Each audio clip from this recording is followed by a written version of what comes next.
ఓం శ్రీ మాత్రే నమః.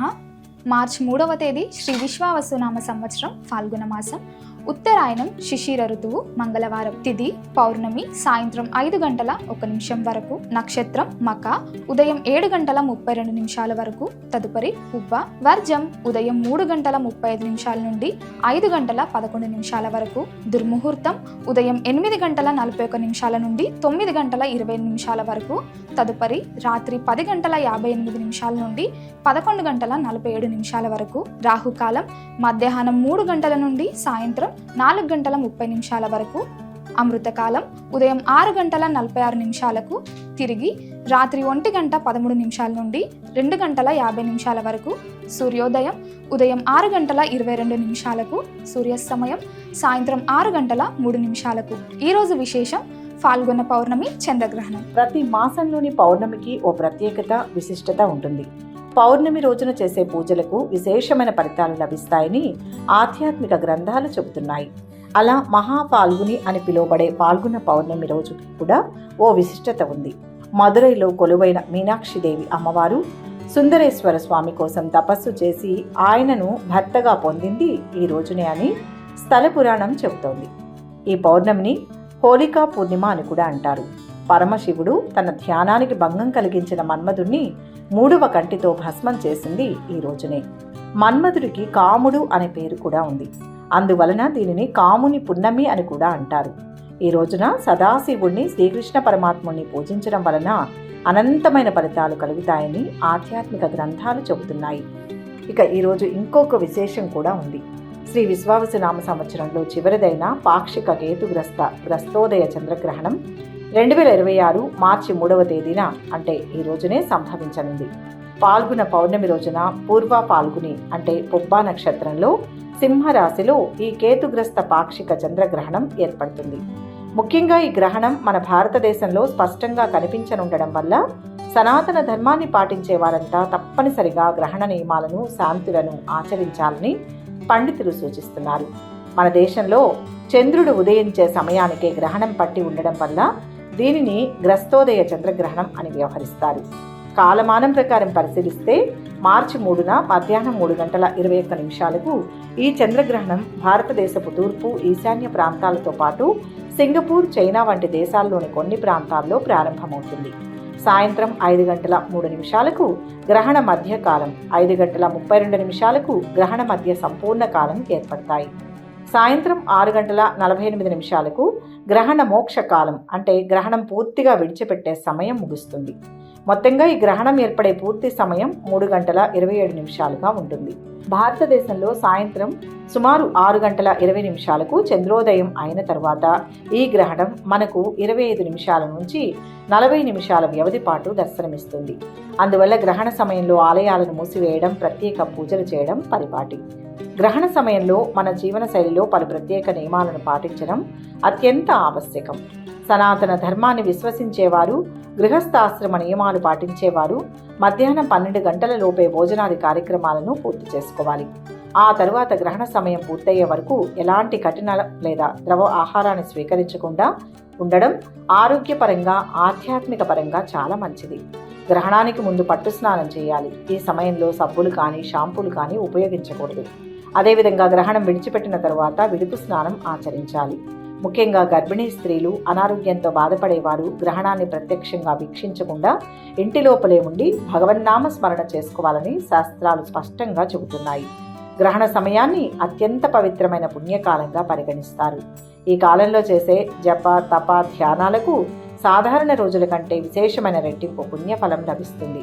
అలాగే స్నానాది కార్యక్రమాలను కేవలం శారీరక శుభ్రత కోసమే కాకుండా సంకల్ప సహితంగా ఆచరించాలి. గ్రహణ సమయంలో దుర్గాదేవి స్తోత్రాలు పఠించడం, మనస్ఫూర్తిగా శివనామ స్మరణ చేయడం, శ్రీమన్నారాయణుని ఉపాసన వంటివి మనిషికి విశేషమైన మానసిక శక్తిని, పుణ్యాన్ని ప్రసాదిస్తాయి. ఉపనయనం అయిన వారు పూర్తి నిష్ఠతో గాయత్రి మంత్రాన్ని జపించడం వల్ల విశేషమైన దైవిక ఫలితాలు పొందవచ్చు. అదేవిధంగా ఈ పవిత్రమైన చంద్రగ్రహణం సమయంలో వెండి, బియ్యం, గోదానం వంటి సత్కార్యాలు చేయడం ఎంతో పుణ్యదాయకం. గ్రహణం పూర్తిగా ముగిసిన అనంతరం ఇంటిని, పూజా మందిరాన్ని దేవతామూర్తుల విగ్రహాలను శుభ్రపరచుకోవాలి. ఇంట్లో నిల్వ ఉండే ఊరగాయలు, ఇతర ఆహార పదార్థాలపై గ్రహణ కిరణాల ప్రతికూల ప్రభావం పడకుండా ముందస్తుగా దర్బలను ఉంచడం శ్రేయస్కరం. ఈ పాక్షిక కేతుగ్రస్త చంద్రగ్రహణం జ్యోతిష్య శాస్త్రపరంగా అత్యంత ప్రాధాన్యత సంతరించుకుంది. సూర్యుడు, భూమి మరియు చంద్రుడు ఒకే సరళ రేఖపైకి వచ్చినప్పుడు భూమి యొక్క నీడ చంద్రునిపై పడడమే చంద్రగ్రహణం. జ్యోతిష్య శాస్త్రంలో చంద్రుడు మనసుకు, ఆలోచనలకు కారకుడు. అలాంటి చంద్రుణ్ణి కేతువు పట్టుకున్నప్పుడు మానవుల మానసిక స్థితిగతులు, నిర్ణయాలు, దైనందిన జీవితంపై తీవ్ర ప్రభావం పడుతుంది. ప్రతి రాశిపై ఈ గ్రహణం చూపే నిర్దిష్ట ప్రభావాలు వృత్తి, వ్యాపార, కుటుంబ, ఆరోగ్యపరమైన మార్పులకు, దోష నివారణకు పాటించాల్సిన ఖచ్చితమైన పరిహారాల గురించి వివరంగా తెలుసుకునే ముందు మా చిన్న రిక్వెస్ట్, వీడియోని లైక్ చేయండి. ఇక ఈ గ్రహణం రోజు 12 రాశుల వారికి ఎలాంటి ఫలితాలు కలగబోతున్నాయో వివరంగా తెలుసుకుందాం. మేషరాశి వారికి పాక్షిక కేతుగ్రస్త చంద్రగ్రహణం వారి జన్మరాశి నుంచి సరిగ్గా పంచమ స్థానంలో ఏర్పడుతుంది. పంచమ స్థానం అనేది ప్రధానంగా పూర్వ పుణ్యానికి, సంతానానికి, ఆలోచన విధానానికి, ఆకస్మిక ధనలాభాలకు ప్రతీక. మీ పిల్లల భవిష్యత్తు, వారి ఆరోగ్య విషయాలు మిమ్మల్ని కొంత మానసిక ఆందోళనకు గురిచేస్తాయి. ముఖ్యంగా టీనేజ్లో ఉన్న పిల్లలతో వాదనలకు దిగకుండా స్నేహపూర్వకంగా వ్యవహరించడం ముఖ్యం. విద్యార్థులకు ఏకాగ్రత లోపించే సమయం ఇది కాబట్టి చదువుపై దృష్టి మళ్లకుండా ఉండాలంటే ప్రతిరోజు ఉదయం కాసేపు ధ్యానం చేయడం చాలా అవసరం.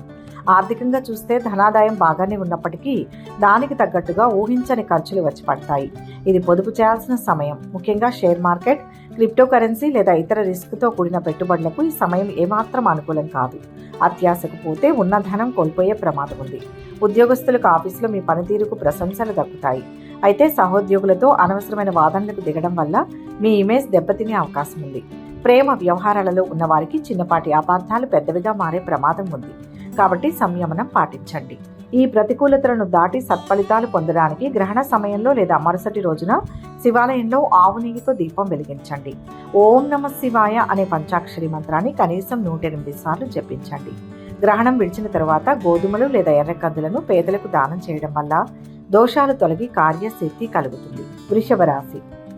వృషభ రాశి వారి పరిస్థితిని సునిశ్చితంగా పరిశీలిస్తే ఈ గ్రహణ ప్రభావం మీ చతుర్థ స్థానంలో పడుతుంది. జ్యోతిష్యంలో 4వ ఇల్లు తల్లి, సుఖం, వాహనాలు, గృహం, స్థిరాస్తులను సూచిస్తుంది. ప్రధానంగా మీ తల్లిగారి ఆరోగ్యం విషయంలో మీరు అత్యంత శ్రద్ధ వహించాల్సి ఉంటుంది. వారి పాత ఆరోగ్య సమస్యలు ఏవైనా ఉంటే తిరిగి తిరగబెట్టే అవకాశం ఉంది. కుటుంబ సభ్యుల మధ్య చిన్నపాటి మనస్పర్ధలు, ఆస్తి వివాదాలు తలెత్తే సూచనలు ఉన్నాయి. కాబట్టి ఇంట్లో ప్రశాంత వాతావరణం నెలకొల్పేందుకు మీ మాట తీరులో ఖచ్చితంగా సంయమనం పాటించాలి. నూతన ఇళ్ల స్థలాలు కొనుగోలు చేయడం లేదా అగ్రిమెంట్ చేసుకోవడం లాంటి వ్యవహారాల్లో ఈ సమయంలో ఎలాంటి తొందరపాటు నిర్ణయాలు తీసుకోకండి. డాక్యుమెంట్లు సరిగ్గా చూసుకోండి. ప్రయాణాలు చేసేటప్పుడు, ముఖ్యంగా రాత్రి వేళల్లో వాహనాలు నడిపేటప్పుడు అత్యంత అప్రమత్తంగా ఉండాలి. వ్యాపారస్తులకు పనుల్లో స్వల్ప ఆటంకాలు ఎదురైనా పట్టుదలతో పూర్తి చేస్తారు. వృత్తి నిపుణులకు ఆఫీసులో అకస్మాత్తుగా పని ఒత్తిడి పెరుగుతుంది. డెడ్ లైన్స్ మీ మానసిక ప్రశాంతతను దెబ్బతీస్తాయి. ఈ మానసిక ఒత్తిళ్లను జయించి ప్రశాంతత కోసం గ్రహణం విడిచిన తరువాత బియ్యం, పాలు లేదా తెల్లటి వస్త్రాలను నిరుపేదలకు దానం చేయండి. గ్రహణ పుణ్యకాలంలో శ్రీ మహాలక్ష్మి అష్టోత్తర శతనామావళిని లేదా శ్రీ సూక్తాన్ని భక్తి శ్రద్ధలతో పఠించడం వల్ల మీ ఇంట అష్టైశ్వర్యాలు వృద్ధి చెందుతాయి. కుటుంబంలో శాంతి నెలకొంటుంది. మిథున రాశి తృతీయ స్థానంలో ఏర్పడుతున్న ఈ చంద్రగ్రహణం మిథున రాశి వారికి అద్భుతమైన ధైర్య సాహసాలను అందిస్తుంది. 3వ ఇల్లు పరాక్రమం, తోబుట్టువులు, కమ్యూనికేషన్కు సంబంధించినది. మీరు ఏ పని చేపట్టినా మీలో ఆత్మవిశ్వాసం మెండుగా ఉంటుంది. అయితే తోబుట్టువులతో లేదా ఇరుగు పొరుగు వారితో, ముఖ్యంగా ఆస్తి లేదా సరిహద్దు వివాదాలకు సంబంధించి చిన్న గొడవలు తలెత్తే ప్రమాదం ఉంది. మీ సంభాషణల్లో కరుకుదనం లేకుండా చూసుకోండి. ఉద్యోగస్తులకు కార్యాలయంలో బాధ్యతలు పెరిగినా మీ సృజనాత్మకతతో వాటిని సమర్థవంతంగా పూర్తి చేసి పై అధికారుల మన్ననలు పొందుతారు. వ్యాపారస్తులు వ్యాపార విస్తరణ లేదా ఏవైనా ముఖ్యమైన పత్రాలపై సంతకాలు చేసే ముందు ప్రతి నిబంధనను 1కి 2 సార్లు నిశితంగా చదువుకోవడం ఉత్తమం. టెక్నాలజీ, మీడియా రంగాల్లో ఉన్న వారికి ఈ సమయం కలిసి వస్తుంది. ఆరోగ్యపరంగా శ్వాసకోశ లేదా నరాలకు సంబంధించిన చిన్నపాటి ఇబ్బందులు రావచ్చు. కాబట్టి చల్లటి పానీయాలకు దూరంగా ఉండడం మంచిది. మీ ప్రయత్నాలకు మరింత అదృష్టం తోడవడానికి శ్రీ విష్ణు సహస్రనామ పారాయణం చేయడం అత్యుత్తమ పరిహారం. గ్రహణానంతరం గోమాతకు పచ్చగడ్డిని లేదా పాలకూరను తినిపించడం, ఆకుపచ్చని పెసలను బ్రాహ్మణులకు లేదా పేదవారికి దానం చేయడం వల్ల అద్భుతమైన శుభ ఫలితాలు సిద్ధిస్తాయి. కర్కాటక రాశి ఈ రాశికి అధిపతి సాక్షాత్తు చంద్రుడే. పైగా అష్టమ శని ప్రభావంతో వాక్కు, ధన, కుటుంబ స్థానమైన ద్వితీయ ఇంట్లో ఈ గ్రహణం పడుతుండడం వల్ల కర్కాటక రాశి వారు అడుగడుగునా అప్రమత్తంగా ఉండాలి. ఆర్థికపరమైన లావాదేవీల్లో అత్యంత జాగ్రత్తగా ఉండాలి. ఈ సమయంలో ఎవరికైనా అప్పు ఇవ్వడం వల్ల ఆ డబ్బు తిరిగి రాకపోవచ్చు. అలాగే అవసరం లేకపోయినా అప్పులు చేయడం లాంటివి వాయిదా వేసుకోవాలి. అనవసరపు ఖర్చులను నియంత్రించుకోకపోతే తీవ్రమైన ఆర్థిక సంక్షోభం తప్పదు. కుటుంబంలో ముఖ్యంగా జీవిత భాగస్వామితో, బంధువులతో మాట్లాడేటప్పుడు కోపాన్ని అదుపులో ఉంచుకోండి. మీరు సరదాగా అన్న మాటలు కూడా ఎదుటివారికి తప్పుగా అర్థమయ్యే సమయం ఇది. అనారోగ్య సమస్యలు, ముఖ్యంగా కంటి చూపు లేదా దంత సంబంధిత వ్యాధులు వ్యాపించవచ్చు. బయటి ఆహారానికి దూరంగా ఉండి సమయానికి భోజనం చేసే నియమాలను ఖచ్చితంగా పాటించండి. ఈ గండాల నుంచి బయటపడడానికి గ్రహణ సమయంలో చంద్రశేఖరాష్టకం లేదా శివతాండవ స్తోత్రం పఠించండి. మరుసటి రోజున శివునికి మారేడు దళాలతో అర్చన చేయించి పేదలకు అన్నదానం చేయడం లేదా వెండి వస్తువులను, బియ్యాన్ని దానం చేయడం వల్ల దోషాలు పూర్తిగా తొలగిపోయి కుటుంబంలో సుఖ సంతోషాలు వెలువరిస్తాయి. సింహరాశి. ఈసారి గ్రహణం నేరుగా సింహరాశిలోనే పూర్వ పాల్గొని నక్షత్రంలో ఏర్పడుతుండడం వల్ల ఈ రాశి వారు గ్రహణాన్ని ఎట్టి పరిస్థితుల్లోనూ వీక్షించకూడదు. జన్మరాశిలో గ్రహణం సంభవించడం వల్ల మీపై శారీరక, మానసిక ఒత్తిళ్లు సాధారణం కంటే కాస్త తీవ్రంగా ఉండే అవకాశం ఉంది. తెలియని ఆందోళన, భయం మిమ్మల్ని వెన్నాడుతాయి. వాతావరణ మార్పుల వల్ల త్వరగా జ్వరం, తలనొప్పి వంటి అనారోగ్యాలకు గురయ్యే సూచనలు ఉన్నాయి. కాబట్టి మీ ఆత్మవిశ్వాసం సన్నగిలేకుండా సానుకూల దృక్పథంతో ఉండడం ముఖ్యం. వృత్తి, వ్యాపారాల్లో ఎటువంటి సాహసోపేతమైన నిర్ణయాలు తీసుకోకూడదు. కొత్త ప్రాజెక్టులు, కొత్త ప్రయోగాలు లేదా ఉద్యోగం మారడం లాంటి ఆలోచనలను ప్రస్తుతానికి వాయిదా వేయండి. ఇతరుల వ్యక్తిగత విషయాల్లో లేదా పంచాయతీల్లో జోక్యం చేసుకోకండి. మీ మంచి ఉద్దేశం కూడా అపార్థం చేసుకోబడుతుంది. సింహరాశి వారు ఈ దోషానికి భయపడాల్సిన పని లేదు, కానీ ఖచ్చితమైన శాంతిని చేసుకోవాలి. గ్రహణ సమయంలో ఆదిత్య హృదయం, శ్రీ మేధో దక్షిణామూర్తి స్తోత్రం పఠించాలి. గ్రహణం విడిచిన తరువాత గోధుమలు, బెల్లం, కందులు దానం చేయాలి. వీలుంటే నవగ్రహ శాంతి హోమం లేదా ఆలయంలో రుద్రాభిషేకం చేయించుకోవడం వల్ల దోష తీవ్రత పూర్తిగా నశించి ప్రశాంతత లభిస్తుంది. కన్యారాశి. వ్యయస్థానంలో ఈ గ్రహణ ప్రభావం పడడం వల్ల కన్యారాశి వారు ఆసుపత్రి ఖర్చులు, ప్రయాణ ఖర్చుల విషయంలో మరింత నిశితంగా వ్యవహరించాలి. 12వ ఇళ్ళు ఖర్చులు, విదేశీ ప్రయాణాలు, మోక్షం, నిద్రను సూచిస్తుంది. మీ ఆదాయానికి మించి ఊహించని ఖర్చులు మీద పడే అవకాశం ఉంది. ముఖ్యంగా ఎలక్ట్రానిక్ వస్తువులు లేదా వాహనాల మరమ్మతుల వల్ల ధన వ్యయం జరగవచ్చు. కాబట్టి ముందస్తు ప్రణాళికతో డబ్బును పొదుపు చేసుకోవాలి. దూర ప్రయాణాలు లేదా విదేశీ ప్రయాణాల వల్ల శారీరక అలసట కలుగుతుంది. అయితే విదేశాల్లో విద్య, ఉద్యోగం కోసం ప్రయత్నిస్తున్న వారికి మాత్రం ఈ కాలం కొంత అనుకూలమైన మార్గాలను చూపిస్తుంది. కొన్నిసార్లు రాత్రిపూట నిద్రలేమి లేదా తెలియని మానసిక ఆందోళనలు, పీడకలలు మిమ్మల్ని వేధించవచ్చు. వ్యాపారస్తులు అనవసర పనుల కోసం సమయాన్ని, డబ్బును వృధా చేయకండి. నిత్యం ఉత్సాహంగా ఉండడానికి శ్రీ దత్తాత్రేయ స్వామిని లేదా శ్రీ మేధో దక్షిణామూర్తిని ఆరాధించండి.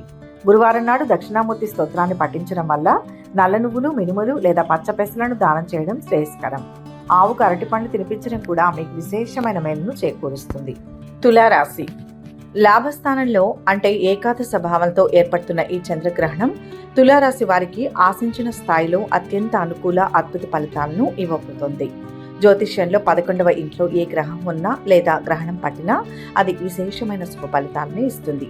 మీలోని ప్రతిభకు తగిన గుర్తింపు లభిస్తుంది. మీరు చేపట్టిన ప్రతి పనిలోనూ సునాయాసంగా విజయం సాధిస్తారు.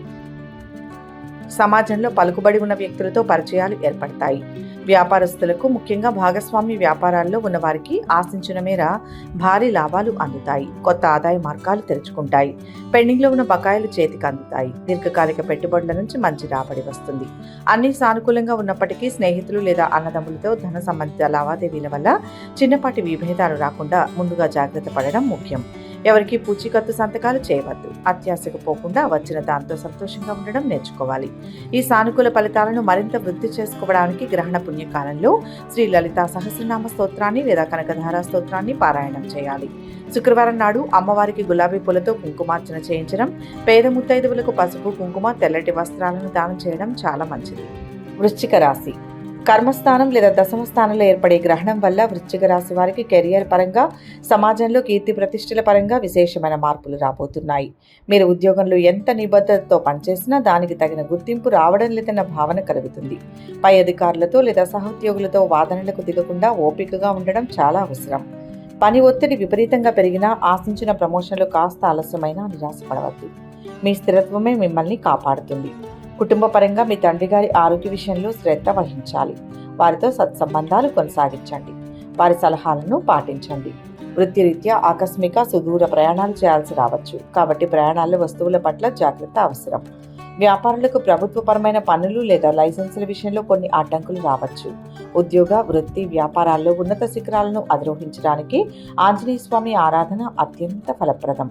ప్రతిరోజు, ముఖ్యంగా గ్రహణ సమయంలో హనుమాన్ చాలీసా లేదా సుందరకాండ పఠించడం ఉత్తమం. మంగళవారం నాడు సుబ్రహ్మణ్య స్వామికి పాలాభిషేకం చేయించి ఎర్రటి వస్త్రాలు లేదా కందులు దానం చేయడం వల్ల దోషాలు తొలగి జయం కలుగుతుంది. ధనుస్సు రాశి. భాగ్యస్థానం లేదా ధర్మస్థానంలో ఏర్పడుతున్న ఈ చంద్రగ్రహణం ధనుస్సు రాశి వారి ఆలోచన విధానంపై తీవ్రమైన ఆధ్యాత్మిక ప్రభావాన్ని చూపుతుంది. ఆధ్యాత్మిక విషయాలపై, దైవ చింతనపై మీకు అకస్మాత్తుగా ఆసక్తి పెరుగుతుంది. సుదూర ప్రాంతాల్లోని పుణ్యక్షేత్రాలు సందర్శించే లేదా పవిత్ర నదుల్లో స్నానం చేసే అవకాశం మెండుగా ఉంది. సద్గురువుల ఆశీస్సులు లభిస్తాయి. ఉన్నత విద్య కోసం విదేశాలకు వెళ్లాలనుకునే విద్యార్థులు మరింత కష్టపడాల్సి ఉంటుంది. వీసాలు లేదా యూనివర్సిటీ అడ్మిషన్ల ప్రక్రియలో స్వల్ప జాప్యం జరగవచ్చు. అదృష్టం మీ వెంటే ఉన్నప్పటికీ కేవలం లక్ పైనే ఆధారపడకుండా మీ కష్టాన్ని నమ్ముకోవడం ఎంతో అవసరం. తండ్రి, గురువులు లేదా వృద్ధులతో అత్యంత గౌరవంగా మెలగాలి. వారితో సైద్ధాంతిక విభేదాలు రాకుండా చూసుకోండి. మీ పనుల్లో ఆటంకాలు తొలగడానికి శ్రీ దత్తాత్రేయ స్వామిని లేదా షిరిడి సాయిబాబాను ఆరాధించడం సులువైన మార్గం.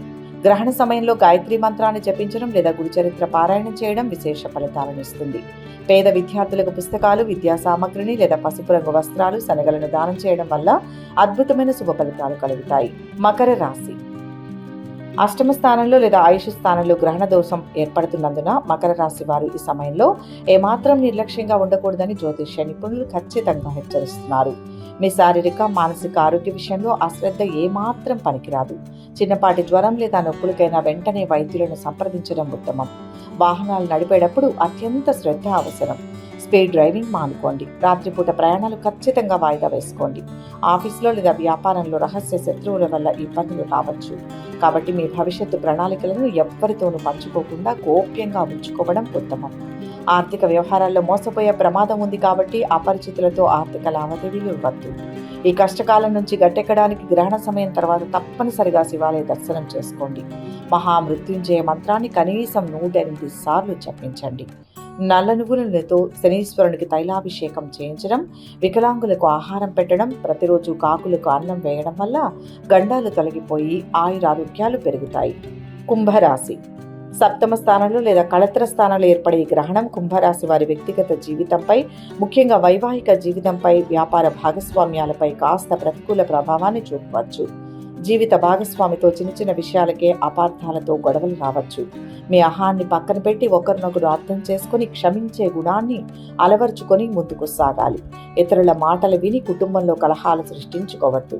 వివాహ ప్రయత్నాల్లో ఉన్న వారికి ఈ కాలంలో సంబంధాలు నిశ్చయం కావడం కొద్దిగా ఆలస్యం కావచ్చు. భాగస్వామి వ్యాపారాల్లో ఉన్నవారు లెక్కల విషయంలో పూర్తి పారదర్శకంగా ఉండడం మంచిది. లేదంటే నమ్మక ద్రోహం జరిగే అవకాశాలున్నాయి. కొత్త కాంట్రాక్టు ఒప్పందాలు చేసుకోవడానికి లేదా కొత్త వ్యాపారాలు ప్రారంభించేందుకు ఇది ఏమాత్రం సరైన సమయం కాదు.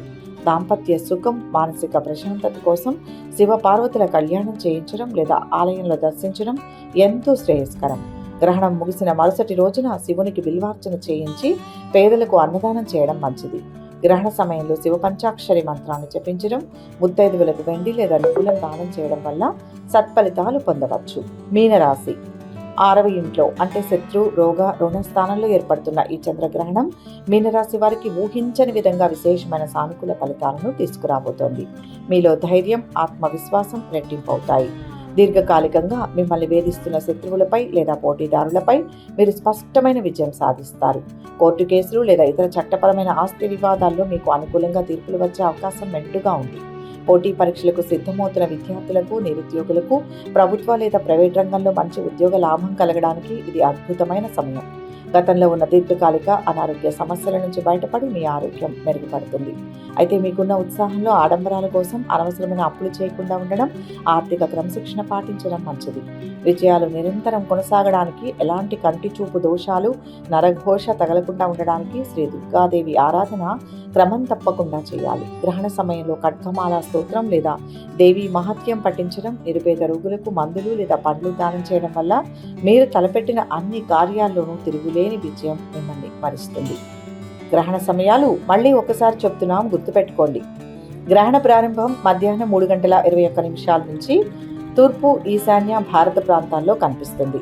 మధ్యకాలం సాయంత్రం 5:03. సంపూర్ణ మధ్యకాలం సాయంత్రం 5:32. మోక్షకాలం సాయంత్రం 6:48.